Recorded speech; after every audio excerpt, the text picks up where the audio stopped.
Hello guys and welcome to my new video, and today we're going to be talking about the state of healers. Now this is going to be an update from my previous video. Blizzard has announced changes for week 3 of PTR testing.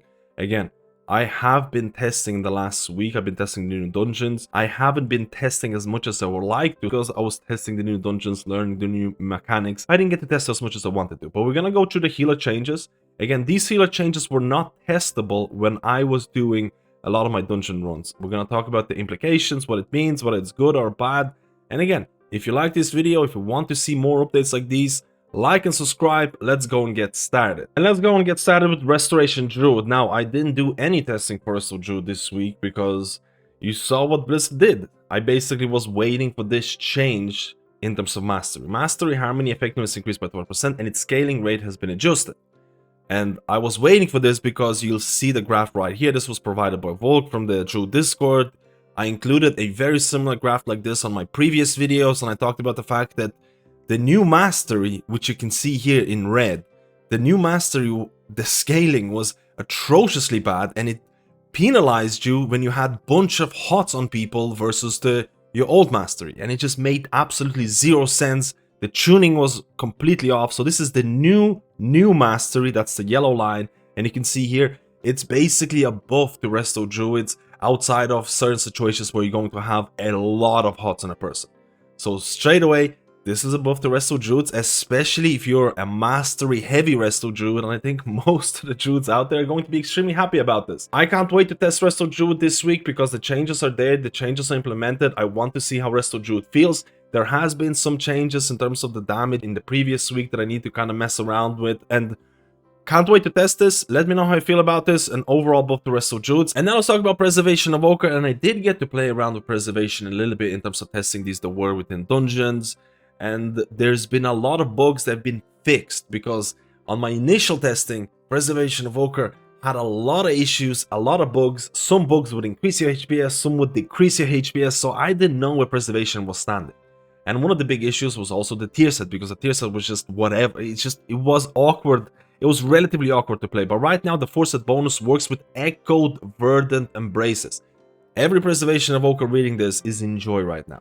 So this positive change is also, again, there needs to be some sort of nerfs, because Insurance Heal over time reduced by 30%, and Insurance Healing from triggering its low health effect reduced by 15%.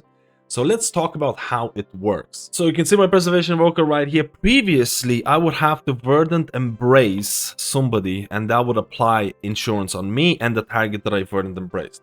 And then it also reduces the cooldown of your Verdant Embrace as well. And people were like, okay, I don't really want to cast Verdant Embrace on other people. It might put me in danger depending on the situation. It might be awkward.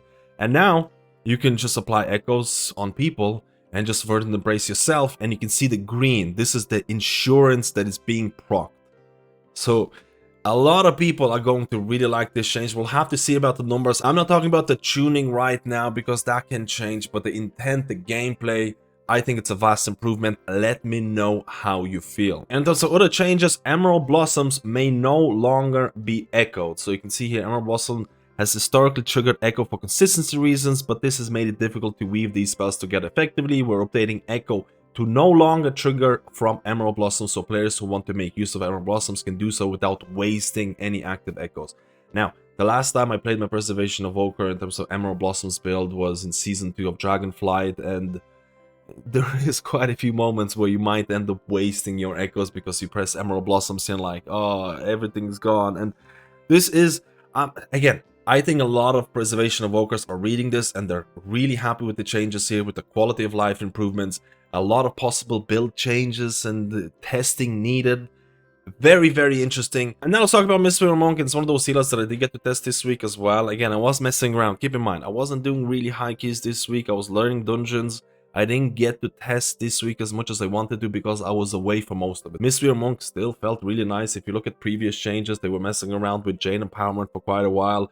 I still feel Crackling Jade Lightning is very fun to press. It is a fun ability to play around. I really like that melee playstyle of Mistweaver, and I think Blizzard has done a fantastic job overall. If you look at the changes, spinning crane kick damage has been increased by 40%, used to be 30%, and again, this is something that Blizzard is trying to continuously tune, because if you look at live servers, spinning crane kick is not all that hot, especially if you're playing Master of Harmony.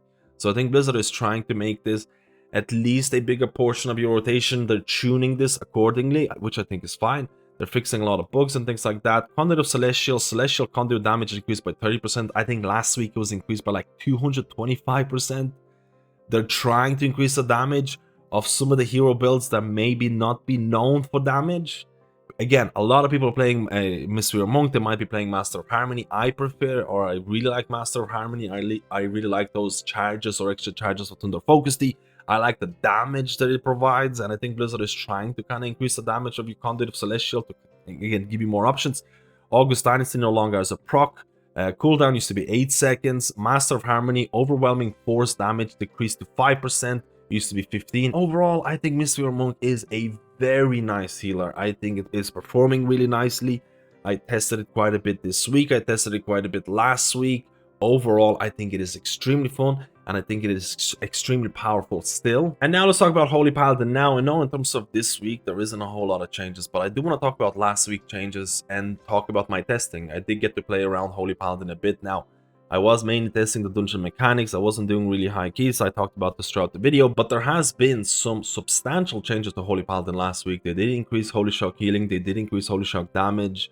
I overall felt I did see the difference in Holy Shock. I did see or feel the power of Holy Shock. Now, I'm not saying it's absolutely everything's fixed and all that, but I really did enjoy that part of Holy Shock feeling like a better spot heal, and I'm really hoping that some talents that affect or work with Holy Shock are going to become more viable, more optimal. Again, I was pleasantly surprised about how Holy Shock felt and in terms of my overall healing at the end of the dungeon and all those things. So I think that Blizzard is pushing towards a better Holy Paladin. And I talked about this last week. I'm not a huge fan of the push towards Holy Light in terms of like a filler strong single target heal if needed when you don't have other things or whatever, or if you have Divine Favor, depending if that's going to be usable or not. I'm not a huge fan of that, but overall I was pleasantly surprised, and I think with a couple of further other changes, I think Holy Paladin could be in a much better spot. But keep in mind, Holy Paladin does need a HPS or an aura buff in order to keep up with some of the other healers out there. But as long as Blizzard gets the design right, I think they can fix the HPS balance later down the line. And I hope they can do that before the PTR cycle is over. And now let's talk about Discipline, Priest, and there is some substantial changes here. And there has to be substantial changes because if you watch previous video, you're probably fully aware that last week there wasn't that many changes for this. And I was really disappointed because I was hoping Blizzard is going to be cooking up something. And they really did, because they needed to do it. Because overall, the changes for 11.1 ever since or before this have been, I want to say, lackluster. I wasn't a huge fan. So overall, right now, Void Summoner has been redesigned. Now reduces cooldown of Shadow Fiend, Mindbender, or Void Rat by 50%. So I was talking about the fact that Blizzard needs to decide, do you want Discipline Priest to be CDU or cooldown reduction healer? Because it just felt like they were going in between. They removed Smite from Void Summoner, but you still had Mind Blast, you still had Penance, you kind of created this rigid gameplay. So they basically decided, and they were like, okay, we're removing these spells from Void Summoner. It just gives you a flat cooldown reduction, and that's it.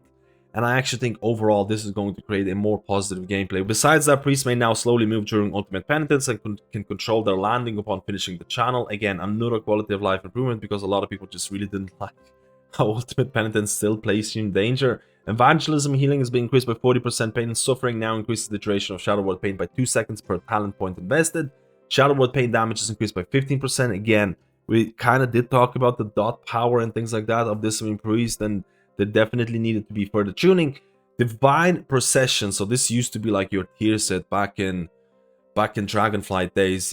Divine Procession now prioritizes the lowest duration atonement on nearby allies. Again, a bit of a quality of life. Expiation no longer, again, it's one of those talents that wasn't really picked in Raid or Mythic Plus in Season 1. Expiation no longer increases damage of Shadow Word, Death, and Mind Blast. Instead, it now deals damage equal to 200% of the duration consumed from Shadow Word Pain.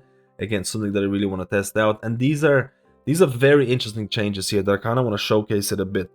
Penance has many stacking modifiers that affect its power, which has made it feel weak when player doesn't have all these modifiers active. This could actually be said for a lot of healers, to be completely honest. But again, they're doing it with Penance. We would like penance to still feel good on its own, so we're reducing the effectiveness of power of the dark side and harsh discipline, while also increasing the base damage and healing on penance. And this kind of comes down to the whole aspect or mentality of Discipline Priest in terms of they're trying to increase your consistent healing versus just being extremely reliant on cooldowns or additional modifiers, just like Blizzard mentions in the developer note. Again, if the tuning is done correctly, I think it's an interesting way. So the big change here, Harsh Discipline now only increases the number of penance bolts by 1 per talent point invested, used to be 2. The buff will continue to stack up to 2 times, but will now represent charges instead of increasing the number of bolts per stack. So what does it mean? Let's go and highlight it. And these are live service right now. So for example, if you're approaching a certain situation and you want to really buff your penance, you can use back-to-back radiances, and you can see here you're going to get a buff, which means that penance bolt increase by 4, and then you can press your penance and you're going to have 8 penance bolts here, which is going to be just insane. It's going to help you during that situation.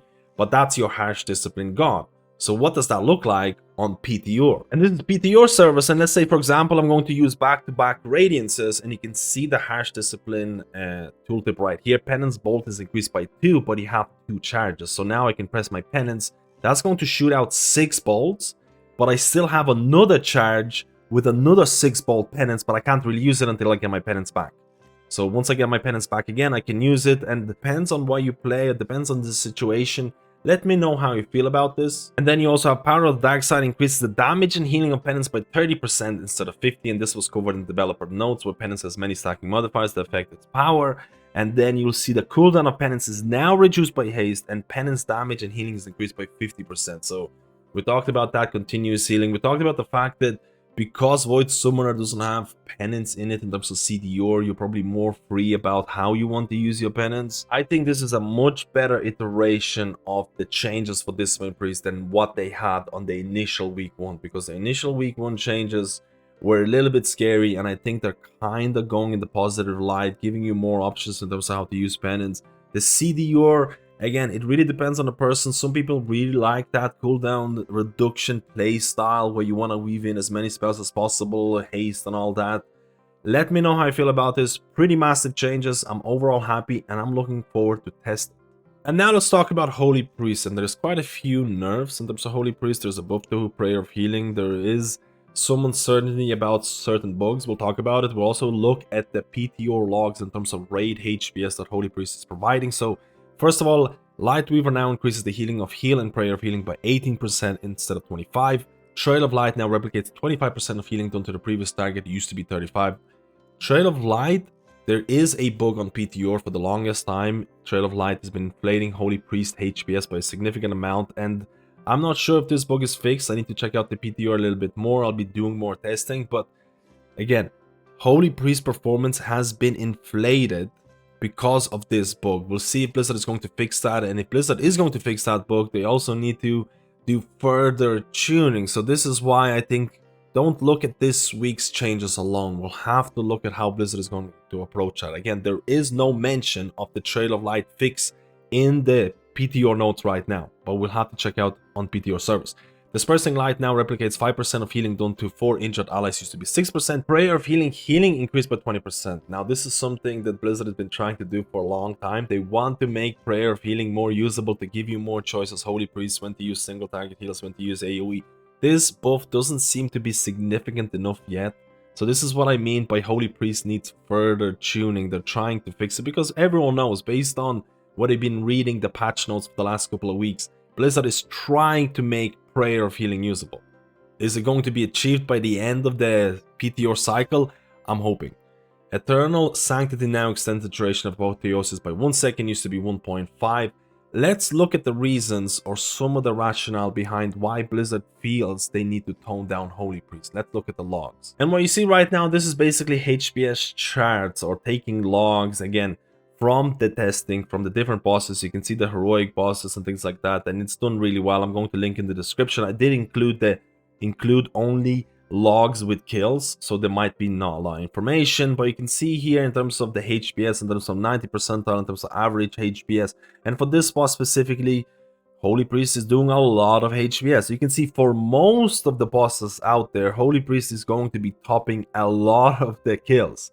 And I think Blizzard is looking at this. You also have to be aware of the fact that there are quite a few cheesy kind of builds. I don't know if I want to say cheesy, but there are builds out there for Holy Priest in terms of Apotheosis uptime. Again, we talked about Trail of Light bugs or issues. So these logs are definitely going to go down depending if Blizzard is going to fix some of the bugs, depending if Blizzard is going to eliminate or reduce some of the viability of these builds. It's going to be very interesting to try out or test them out in the future, but so far Holy Priest has been doing really well in raid in terms of HPS. We'll have to see how they're going to be performing this week or next week. And now let's talk about my boy Resto Shaman. And honestly, these changes, a lot of them are based on Farseer, and I've been talking about buffing Farseer since week 1 of testing because I really wanted Farseer to be closer to Totemic, and let's talk about them. So first of all, overall Master of Elements now lasts 30 seconds, used to be 15. All Ancestor healing now benefits from Mastery Deep healing. Now I think this is a bit of a double-edged sword because I do think Mastery for Resto Shamans is a double-edged sword. It can feel really nice in progression when people taking additional damage. You might be again under healing it because you want to meet some DPS checks and all those things, and then after that Mastery doesn't feel all that great if you're over healing in raid. And I'm not 100% sold on Mastery as a stat for Resto Shaman overall, and the fact that Ancestors are gonna work with it, I mean, it's nice, but at the end of the day, maybe I would have liked something a little bit different, but we'll have to see. And because they're making this change to Mastery, they're also reducing Ancestor or all Ancestor healing by 15%. Ancestors now can cast Healing Wave, and Shaman casts Healing Wave. Healing Wave heals for slightly more than Healing Surge. Now, if you're not familiar with Farseer or haven't played with Ancestors or anything like that, they're very basic. When you proc your Ancestors, and there's multiple different ways to do it, but when you proc it, if you use a single target heal, let's say for example Riptide or Healing Surge or Healing Wave or whatever, this is on live servers, Ancestors will cast Healing Surge. If you use an AoE heal, for example Chain Heal or like Healing Rain or maybe Cloudburst Totem or Healing Stream Totem, Ancestor will cast Chain Heal. So it's very, very basic, but they're kind of changing this in 11.1, and there's a reason why they're changing this, because you'll see here Whispering Waves now also duplicates Healing Wave healing done by Ancestors. So they're basically trying to make Whispering Waves a lot more intriguing, specifically for Farseers because of how Ancestors work with Healing Wave. For the people who don't know about Whispering Waves, this is basically the new talent that is replacing Primordial Wave, and a portion of your Healing Wave healing is going to be distributed onto targets that have Riptide. I think this can have some issues in terms of gameplay. A lot of people might not really be sold about Whispering Waves, but basically Blizzard is trying to make Whispering Waves more appealing, especially when you're playing the Farseer, because you have more interaction. They're even changing how Ancestors work to make this talent feel a bit better, which is... I'm not 100% sold on this. I need to test this out. I just feel like they could have had a more fun iteration of a new talent versus than what they have in terms of Whispering Waves. That's just me. They could have had something a little bit more interesting, more intriguing, more appealing, but let me know. Are you a fan of Whispering Waves? Is it something that you like to try out or want to enjoy? And in terms of other changes, Maelstrom Supremacy now increases the healing of Healing Wave, Healing Surge, Wellsprings, Downpour, and Chain Heal by 15%. Used to be 8%, so it's above. Elemental Reverb now increases the Riptide healing by 10% instead of 5%, so that's another buff. So overall, I'm happy about the fact that I've been asking this since week 1 of testing, that Blizzard needs to look at Farseer. They need to buff Farseer, they need to make it feel more rewarding in terms of the amount of effort you put in versus Totemic, which in my eyes feels a lot more passive because he has a lot of passive healing. But I still have some doubts about Resto Shaman, specifically Farseer still. I do think the fact that Farseer with the new tier set, you do want to cast Healing Rain. They did buff Acid Rain as well. I still feel... This is something that I want to know. If you're watching this video, specifically this part, if you're playing Totemic Restoration Shaman, can you tell me, are you willing to swap to Farseer? And how do you feel about casting Healing Rain as Farseer? Because there is more incentive to cast Healing Rain as Farseer in 11.1 in Season 2, because I talked about the tier set, Acid Rain buffs and things like that. But does it feel good to test it? I almost feel like Healing Rain for Resto Shaman, the Farseer version, feels a little bit outdated. Now, I know there's ways to have instant cast heals with ancestral swiftness and things like that. I think if Blizzard really wants to push healing rain for Farseer this much, they really need to do something, maybe in terms of duration, maybe in terms of the cast time. Again, we talked about AS and things like that, but something needs to be done, because on live servers right now, there will be Resto Shamans playing Farseer who barely ever press healing rain, and they might tell you that the gameplay feels better. In terms of my testing for Resto Shaman, during this week, before these changes were announced, you have to remember, AG is gone, but they did increase your healing by 5%. They did add additional damage to Acid Rain. I actually felt like Resto Shaman felt pretty decent to good. So I'm looking forward to trying out these Farseer changes. I'm still not sold about some of the new talents in terms of Whispering Waves. I'm not 100% sold about Farseer in terms of the gameplay or how fun it is, specifically with healing rain, but that is just my personal opinion. Let me know how you feel about this. I'm happy that they're addressing Farseer. I'm hoping for a bit more changes in the future. Let me know. So let's talk about a summary of the video. What you see right now, this is the tier list that I did from the previous week. A lot of you wanted to see a weekly update. Keep in mind, I didn't really want to do a tier list this week because I just didn't get to test as many dungeons or as many classes as I wanted. Again, the changes that I went through were not testable last week, so I'm making predictions here depending on how each class and spec is going to feel. But let's talk about my predictions for week 3. And again, if you want to see a video like this next week, let me know. So first of all, Mistweaver Monk. Again, I'm going to keep Mistweaver Monk still in that S tier. I think it is a very nice and fun healer to play. A lot of the changes that happen in week 3 or in this video right now focuses on the DPS aspect of the spec and the hero builds. There has been quite a few changes made to improve the melee gameplay of Mistweaver Monk. I'm not sure what the best build is going to look like in Raid. In Mythic Plus, I've definitely been enjoying that melee gameplay a lot, even though based on my dungeon testing, there's quite a few dungeons that feel quite punishing towards melee. I still feel like if you enjoy that gameplay, especially in Mythic Plus, it is peak, and I think it's really, really fun. And in terms of preservation of Evoker, I'm going to keep it in the good tier because, again, this week they addressed the foresight bonus, which needed to be addressed. I'm not looking at the tuning so far, I'm looking at the design, and I think that foresight changes are very interesting. I think the changes with Emerald Blossoms not triggering echoes is also interesting, and I think a lot of preservation evokers are going to be relatively happy. I think preservation deserves this right now because, again, there is excitement about the spec in terms of possible builds and things like that, Flame Shaper and all those, but again, in the good tier. In terms of Restoration Druid, I'm placing it from the wrong tuning to good. And the reason for this is the mastery changes. We talked about the charts. I showed the charts the last couple of weeks and things like that. The initial mastery tuning was atrocious. The new mastery tuning is way better, and I think Resto Druid can actually stay in here. I'm still not 100% sold about the damage partitioning that they're trying to do, but they did give Moonkin form to Resto Druids last week because they want you to be able to use Convoke in Moonkin form when you pick that magic DPS talent. So they're trying to, again, they're trying to tune it. We'll have to see, but right now I think the mastery changes alone will place Resto Druid in a much better position. And in terms of Holy Priest, it is firmly in that wrong tuning position still. We saw quite a few nerfs happening to Holy Priest. We saw a buff to Prayer of Healing, which doesn't feel strong enough to bring it in line. Again, throughout the whole tuning of Season 2 Holy Priest, Blizzard's intention is to make Prayer of Healing usable, more potent, basically give you more options as a Holy Priest when deciding when to use single target healing and when to use AoE healing, and I still feel that they still haven't hit that spot. Again, Trail of Light bug has been plaguing Holy Priest performance for a long time now, and it's inflating their numbers by a significant amount. I'm not sure if that bug is going to be fixed, or if it's fixed right now, I need to do more PTR testing, so there is a lot of what if type of situations. So wrong tuning is a perfect spot for it right now because I don't think Blizzard has achieved their goals.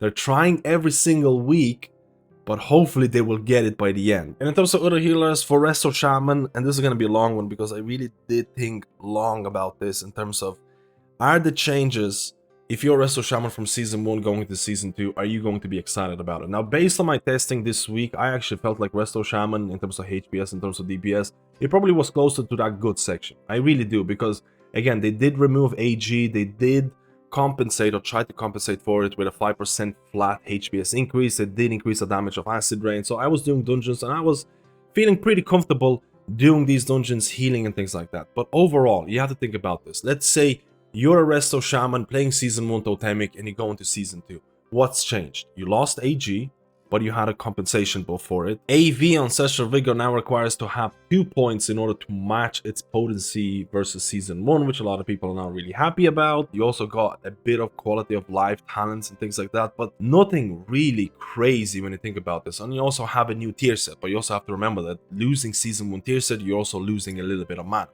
So is that exciting enough for Season 1 Resto Shamans going into Season 2 and being like, oh hey, I can't wait to play Resto Shaman?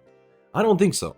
I really don't think so. I really would like to see a bit more. And specifically, this week there's been some changes or buffs to Farseer, which I've been asking since week 1, and I'm really happy about the fact that they're looking at buffing Farseer because I felt like it wasn't rewarding enough for the amount of effort you put in. Now, the changes they made, let's say you're Season 1 Farseer Resto Shaman player. A lot of Farseer players on live servers don't really play a lot of emphasis or pay a lot of emphasis to healing rain. There's a lot of Resto Shamans who don't press healing rain all that often, and they might say the gameplay is more fun.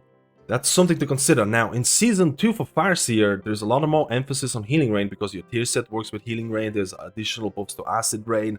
So you might be forced to press healing rain a lot more in Season 2, which a lot of Farseer Resto Shamans might not really enjoy because of how GCD intensive the spec or the hero build already is. And on top of that, in terms of some of the Farseer buffs, there is a lot of emphasis on Whispering Waves. Now, I'm not saying this talent is going to be mandatory or meta. I'm not looking at the tuning right now. I'm looking at the intention, and there is backing of this talent so far, and I feel like they're backing the wrong horse. I don't really like Whispering Waves in terms of the limited gameplay that it promotes. I feel like they could have added a much more fun alternative. I don't know, maybe I just need more testing with the talent, but I genuinely like that they're buffing Farseer, but I'm still not 100% sold about some of these changes. At the end of the day, if you log on to PTR service and play Resto Shaman, you do a couple of dungeons as Totemic or whatever, you probably will feel like Resto Shaman is in a decent spot. But overall, the excitement levels from Season 1 going into Season 2 as Resto Shaman are just not there for me, and I feel like I should be more excited about a new season, new changes and things like that. And now let's go to Discipline Priest, and honestly I should test it a bit more to see how the tuning is like, because there's been some substantial changes to the spec. Because last week I was really unhappy about the lack of changes, and I was like, they have to cook up something this week, and they really did. They chose a side. I said they need to kind of decide that they want Discipline Priest to be the CD or healer where you're kind of forced to press abilities on cooldown in order to get your main cooldown sooner. Or are you going to go away from that kind of gameplay? And it did. Void Summoner, they removed Mind Blast Penance from it. And I think that's actually better for it, because right now you most likely will have more freedom when using Penance. They also approached this continuous healing kind of gameplay a bit more with some of the big changes in terms of harsh discipline, in terms of big changes, in terms of the baseline penance. There's been some really interesting changes to this spec that requires further testing, but I'm going to take a big leap of faith and place Discipline Priest in that good section. Now, I did not get to test out Discipline Priest this week, so basically I'm taking, again, I'm not sure if the tuning is going to be wrong, if there's going to be certain issues with certain talents. Again, there might be issues, but the direction that they're taking Discipline Priest, they chose a side, and I kind of like what they're doing with Void Summoner. I like what they're doing with a lot of the talents. And I can't wait to test Discipline Priest, but I feel it's going to be somewhere closer to that good tier right now. The direction is pretty interesting.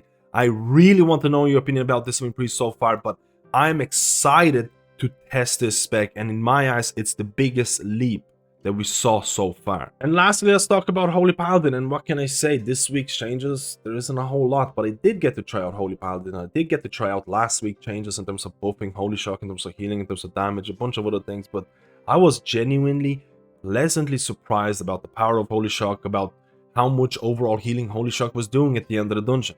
And yet, you have to remember, there is a lot of synergy with a lot of your talents as Holy Paladin when it comes to Holy Shock. You have synergy with tier set bonus, and again, initially, my Holy Paladin ranking was question mark in terms of what the hell they're doing. It moved up because of the Holy Shock changes. Keep in mind, I don't really like the push towards Holy Light. Holy Light just feels extremely long to cast. It's an expensive spell, again, depending on your usage, depending on Divine Favor and all those things. But I'm still not sold on Holy Light. I still feel like they could have had more emphasis on your instant abilities like Word of Glory and things like that. But I have a personal opinion about what makes Holy Paladin fun for me, and that is basically the more instant cast abilities, the more power they have tied into them, the better for me, because Holy Paladin for me is a melee healer. But as I mentioned before, I actually do feel that Holy Paladin could use a HPS on or above to keep up with some of the other healers out there, so you could place it in the wrong tuning right now. But at the end of the day, I still feel Holy Paladin's design could improve, so I'm going to be keeping it. It needs more changes,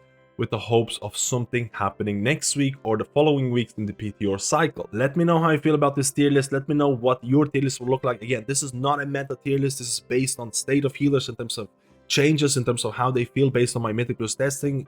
Again, let me know how you feel. If you like this video, like and subscribe, and I'll see you in my next guide.